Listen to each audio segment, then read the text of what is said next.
Hello mga idol, please like, share and subscribe for more novel stories to uploads.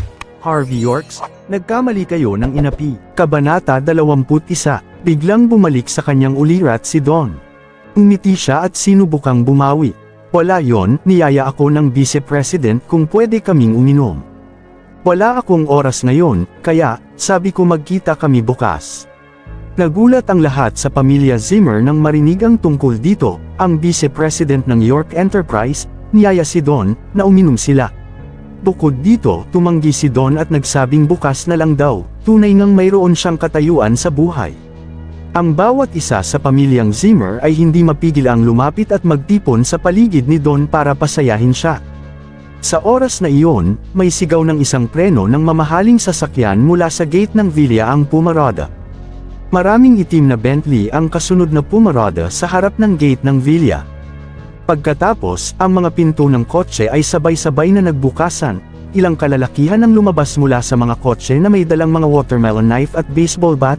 Isang nakakatakot na tao, na nakaputing shirt ang naglalakad sa gitna.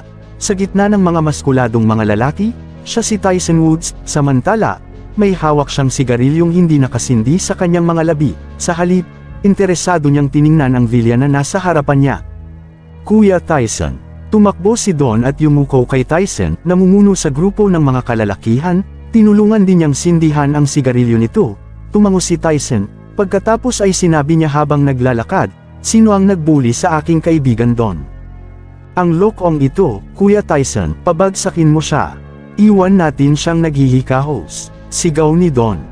Sa sandaling ito, ang buong pamilyang Zimmer ay nagulat din. Halos lahat ay tumayo, at ang kanilang mga mata ay puno ng paghanga nang tumingin sila kay Don. Tyson Woods. Nag-imbita si Don dito ng isang tao na mataas ang katayuan sa. Hindi siya nagmamayabang. Si Tyson Woods ay kilalang-kilala sa mga lansangan ng Neomhi. Sinabing kilala siya sa paggamit ng 2 watermelon knife sa pagpatay. Ang taong katulad niya ay hindi basta-basta maiimbitahan ng kung sino man. Bagaman ang pamilyang Zimmer ay isang second-class family, meron silang ilang bodyguard at gwardya sa kanilang bahay, gayunpaman, wala ito kumpara sa isang taong katulad ni Tyson Woods. Kilala si Tyson Woods sa pagiging walang awa, pinaniniwalaan na kahit ang mga first-class family ay nerespeto siya. Si Harvey, ang live-in son-in-law ay, lagot ngayong gabi, kahit na may kunti siyang alam sa Tai Chi, ano ang magagawa nito sa harap ni Tyson?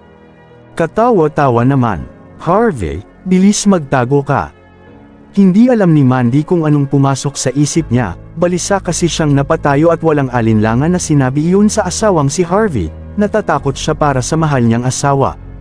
Kabanata 22, gulat na napatingin si Harvey kay Mandy. Pakiramdam ni Harvey na sa simula pa lang ay pinabayaan na siya ng kanyang asawa at walang pakialam sa kanya, kung kaya, hindi niya sukat akalain na mag-aalala ito sa kanyang kaligtasan.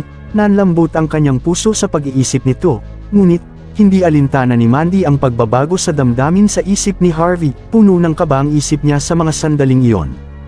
Sino ba ito? Siya si Tyson Woods, ang kilalang Kuya Tyson.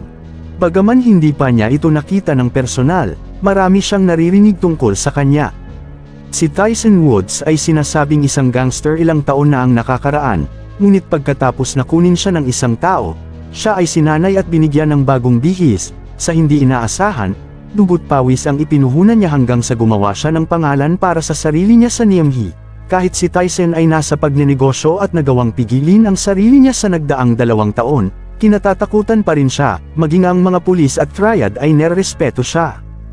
Si Harvey, ang manugang na live-in, ay mayayari kung maglakas loob siyang sapakin si Don sa harap ng gayong tao.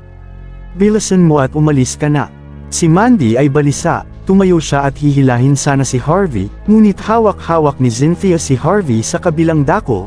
Hindi umiimik si Cynthia, ano kaya ang iniisip niya ngayon?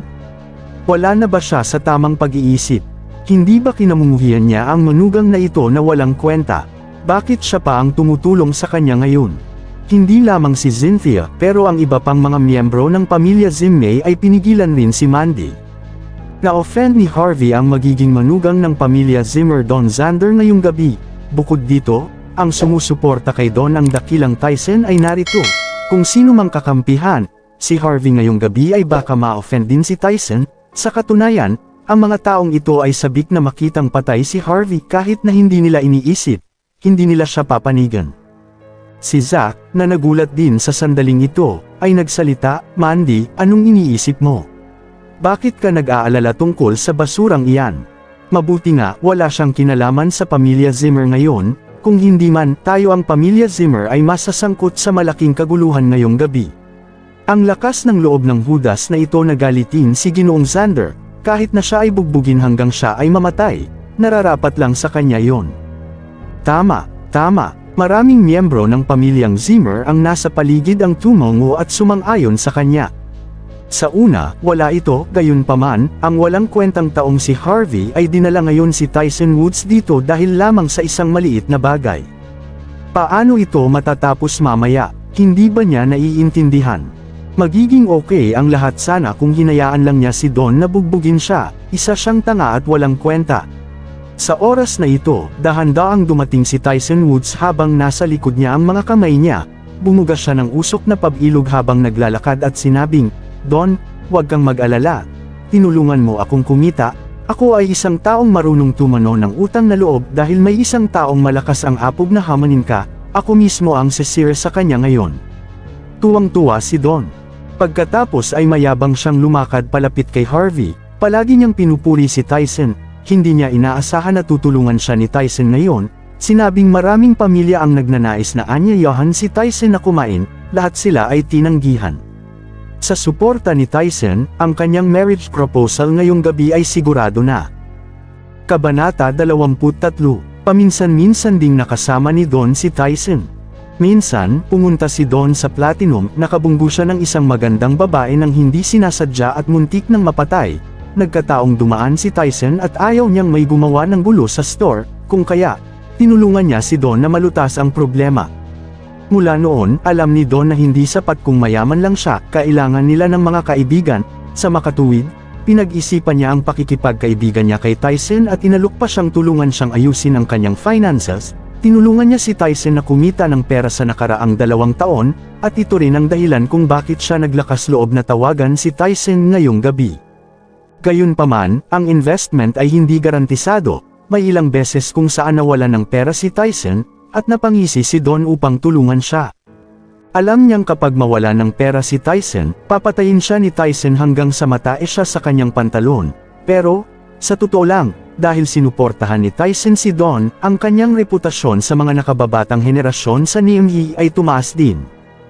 Kahit na ang mga tagapagmana mula sa mga first-class family ay hindi naglakas loob na galitin siya, kaya mapusok siya sa nakaraang 2 taon, samantala, 10 metro ang layo ni Tyson kay Harvey habang may hawak na sigarilyo sa pagitan ng kanyang mga lobby.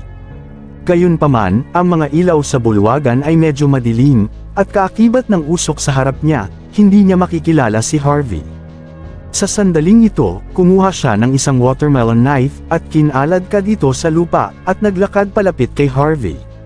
"Takbo, mahal, tumakbo ka." Balisang-balisa si Mandy na nakalimutan pa niyang tawagin si Harvey sa kanyang pangalan, gayunpaman. Napapaligiran siya ng maraming tao, kung kaya, hindi siya makasingit. Pakiramdam ni Mandy sa sandaling ito ay para bang pinapanood niyang kunin ng iba ang kanyang laruan, kahit na hindi niya ito gustong-gusto. Kalaunan ay iniisip niyang wala siyang kahit anong pakialam kay Harvey, at kung maghihiwalay sila, tatanggapin niya ito ng maaga, para palayain siya nito. Gayunpaman, may pagmamalasakit pa rin siya kay Harvey sa ngayon.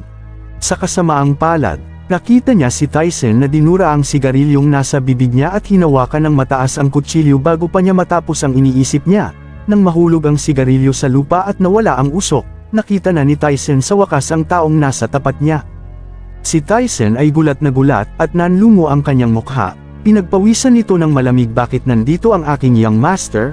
Hinayupak na inutil na Don na ito. Baliw ba ito at gusto pa akong ipahamak?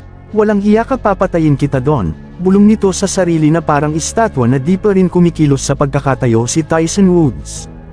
Kabanata 24, umiti si Harvey at di nagsalita, gayunpaman, si Tyson, na nasa tapat niya, ay nanginginig sa sandaling ito.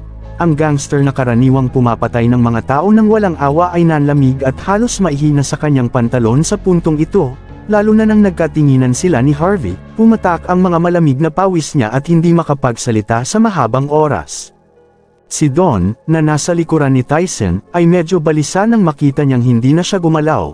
Sinabi niya pagkatapos, "Kuya Tyson, huwag kang mag-alala. Isa lamang siyang walang silbi na bastardo at isang manugang na live-in, pabagsakin mo siya. At putulin ang kanyang mga kamay."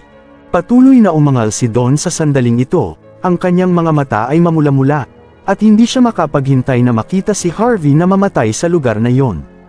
Siya ang taong gusto mong mawala. Si Tyson ay nagsalita rin sa wakas, lumingon siya kay Don habang may mapait na tingin sa kanya, halos maiyak na si Tyson. "Don, sabihin mong maling tao ito, kung hindi." "Oo, siya yun. Kuya Tyson, tapusin mo siya." Tinuro ni Don si Harvey at sumigaw. Ang pamilyang Zimmer naman, ay pinapanood nila ang mga eksenang nasa harap nila nang may konting tuwa sa kanilang mga mukha.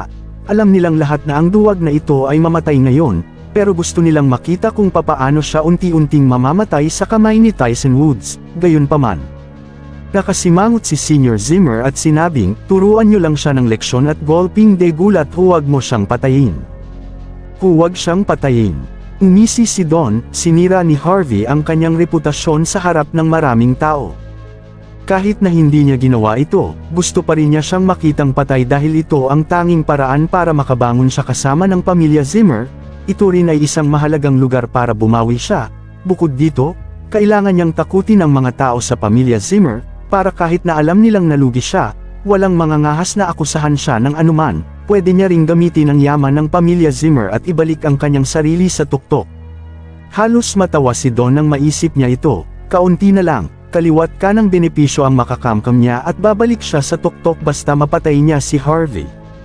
Dahil nagsalita si Senior Zimmer, "Kuya Tyson, hindi natin siya papatayin." Umisi si Don habang nagsasalita, bilang pinahiwatig kay Tyson na patayin na lang si Harvey. Sa oras na ito, hindi narinig ni Tyson ang sinasabi ni Don, lumingon siya. Ang ngiti sa kanyang mukha ay napakapangit na mas masahol pa kaysa sa pagyak. "Buweset kang hinayupak ka, gusto mo bang pati ako ay mamatay?" Sigaw ni Tyson Woods kay Don, na nagulat at nabigla sa sinabi ni Tyson sa kanya. Ang lakas ng loob niyang galitin si Sir. Gusto niya bang mamatay? Lalong pumatak ang mga malamig na pawis ni Tyson, hindi siya naglakas loob na kausapin si Harvey mula nang manahimik ito sa mahabang panahon. Habang si Don ay naiinip na sa sandaling yun, walang kabog-abog ay bigla itong kumilos para sugurin si Harvey. Gusto niyang siya na lang ang sumuntok at bumugbog kay Harvey. Nang akmang sumugod na si Don kay Harvey, hinawakan ni Tyson ang kanyang buhok bago pa siya makalapit kay Harvey, at bilang ganti sinakal ni Tyson Woods si Don at pinagsasampal ito sa mukha. Kabanata 25, Sampal, Sampal, Sampal. Tatlong sunod-sunod na sampal ang natikman ni Don, kaya namaga ang kanyang mukha at tila nagmukha siyang ulo ng baboy bigla. Hindi nakaimik si Don, "Kuya Tyson. Ang sabi ko ay sapakin ng basurang iyan, bakit, ako?" Lahat ng naroon, maging si Don, ay nagulat, ano ang nangyayari. Hindi ba turing ni Tyson kay Don ay parang dakilang kapatid? Paanong mabilis siyang napikon kay Don? "Gusto mo bang mamatay? Pati ako dinadamay mo, kailangan kitang iligpit." At sinipa ni Tyson si Don hanggang sa lumipad siya ng ilang metro ang layo. Masamang sabi niya, "Sige, tamaan niyo siya ng malakas." Ang mga tauhan niya kalaunan ay medyo nataranta, ngunit ngayon ay kumilos na. Ngayon na nagsalita na ang boss nila, bakit sila nanunod lang?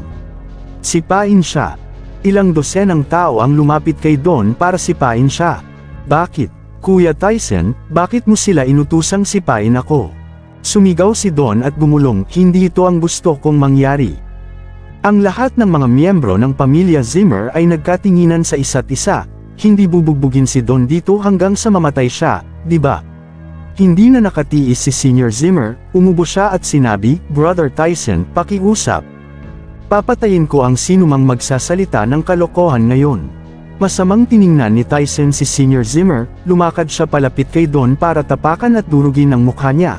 Ang lahat ay takot, sa sandaling ito, mukhang may mamatay ngayong gabing ito.